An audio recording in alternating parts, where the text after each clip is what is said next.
Welcome to the Advanced Skincare Institute. I'm Dr. O.J. Rustad. I will be discussing liposuction. Hopefully this tape will answer any questions you might have about this procedure. If you still have questions about liposuction, please feel free to ask one of our ASCI staff. Liposuction was developed in France. It was introduced to the United States in 1982. Since that time, there have been many improvements in the procedure which have made it safer and more effective.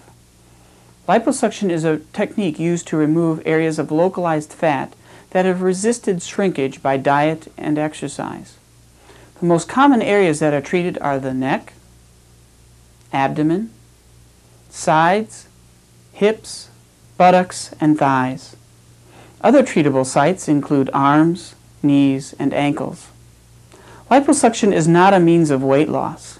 The amount of fat removed may only weigh a few pounds. Liposuction is a means to reshape and contour the body. Liposuction does not improve the appearance of cellulite, and in some cases it may appear to make it worse. The results of liposuction are thought to be permanent. It is believed that we are born with only a certain number of fat cells. When those fat cells are removed, they do not regrow. However, the remaining fat cells can enlarge if a person does not continue to exercise and watch their diet. To determine if you are a candidate for this procedure, you will first consult with the surgeon to discuss the procedure and determine if the improvement you desire can be achieved. You will read and understand information on this procedure and have a series of photographs taken of the body sites to be treated. A preoperative history and physical needs to be performed by your primary care physician, and you will have blood tests done. Once this has been completed and you are found to be fit for surgery, the liposuction can be scheduled for you. Liposuction can be performed safely with good results. However, as with any surgical procedure, there are possible complications. Usually after liposuction there is mild or moderate discomfort, swelling, bruising, and temporary numbness or increased sensitivity in the surgical areas, which may last several days to weeks. For several days there will be bleeding and oozing from the incision sites. You will wear a tight dressing and garment to minimize these expected problems. Uncommon problems include dizziness, breast enlargement, irregularity of the skin surface or color, infection, nerve damage, development of trapped blood or fluid under the skin, and sagging skin.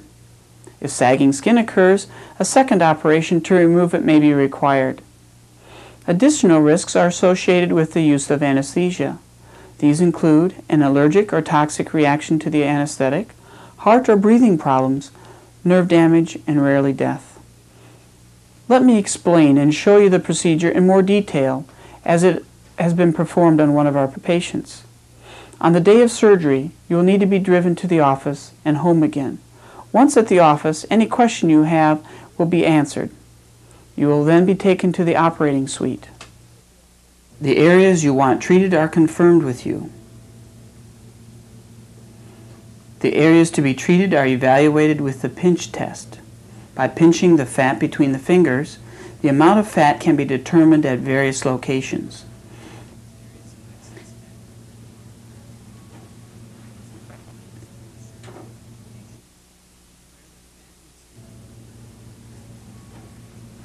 These areas of excess fat are then marked. These markings help remind us during surgery of the locations from where the fat needs to be removed, as well as the areas to avoid. Any non-symmetrical area of fat deposits are noted and marked. For example, this patient has a greater fat deposit on her left lower back than on her right. The incision sites are marked. This marking process is repeated on the other side. A shot to help for pain is given. Most people don't require heavy sedation or general anesthesia. Lying on the operating room table, your incision sites are anesthetized. These are the sites through which the anesthetic will be given and fat removed. Next, your skin will be cleaned with an antiseptic solution, and you will be draped with sterile towels. The operating staff will be wearing protective caps, masks, eyewear, and sterile gowns and gloves. Small, about a ½ inch incisions are made at the previously anesthetized areas.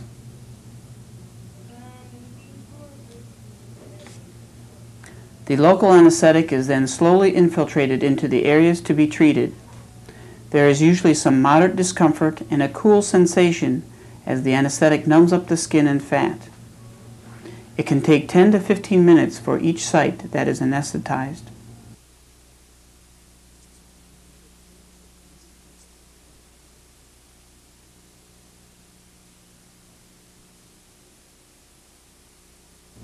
Once the skin is well anesthetized, the liposuction cannulas are inserted under the skin.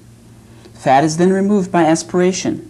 The cannula is moved in and out multiple times to loosen and remove the unwanted fat. It can take 15 to 20 minutes to remove the fat from each area. The tip of the cannula is closely watched to minimize injury to muscles or internal organs. There will be a strange sensation of the cannula under the skin. There may be a pinching type of feeling, but usually not significant pain. This process is continued until the desired thickness of the fat is achieved. Multiple areas can be treated at one time, such as abdomen, hips, buttocks, and back. This is how our patient looked right after surgery. You can see she is slightly bruised, but it is already evident that there is much less fat under the skin than before the surgery. You can see the small incision sites are discreetly placed. She already has a much flatter stomach and more shapely hips and buttocks. She felt good and was able to stand, walk, and talk without difficulty. A pressure dressing and garment are placed over the treated areas. These are left in place 24 hours a day for several days. Only the outer pressure garment is removed for bathing. Normal activities may be resumed from 2 to 7 days after the surgery, depending on the size and number of areas treated. This is how our liposuction patient appears 2 months after the procedure. You can see there's no evidence of bruising and the swelling is gone. She fits better in clothes, including a bathing suit.